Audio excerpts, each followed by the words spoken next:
Nah, gimana cara teman-teman ini ukur yang nama itu CPI basket atau inflasi? Jadi gue percaya ya CPI ini ada dua ya. Jadi ada yang pertama sama yang kedua ya. Jadi yang pertama itu versi negara ya. Yang pertama itu versi pribadi. Nah, ini yang sebenarnya menurut gue yang sebelah sini, yang kedua ini yang underrated ya.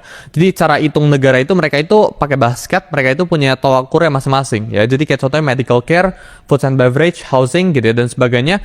Ini mereka ukur, mereka weight gitu ya. Mereka ada setiap negara itu ada persentasenya ya. Terus mereka ambil rata-rata kenaikannya. Misal negara ini ya, nasi gitu ya. Terus yang misal laptop. Terus saya contohnya rumah. Ya ini gue buat jadi kayak gini ya.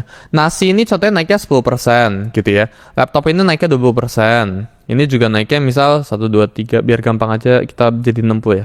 30% contohnya gitu ya. Ini kalau di total ya 60% gitu ya. Dibagi 3. Rata-ratanya 20%. Contohnya gitu ya. Berarti inflasi menurut negara itu 20%. Ini cara negara itu hitung. Tapi kan pribadi itu berbeda. Ini yang jarang sekali orang bahas ya. Jadi ketika teman-teman ini gua nggak makan nasi, contohnya gue makannya mie, dan mie itu naiknya cuma, contohnya mie itu 5% contohnya naik ya, gitu ya. Berarti 5 ditambah 20 ditambah 30, berarti ini totalnya dibagi 3 by the way ya.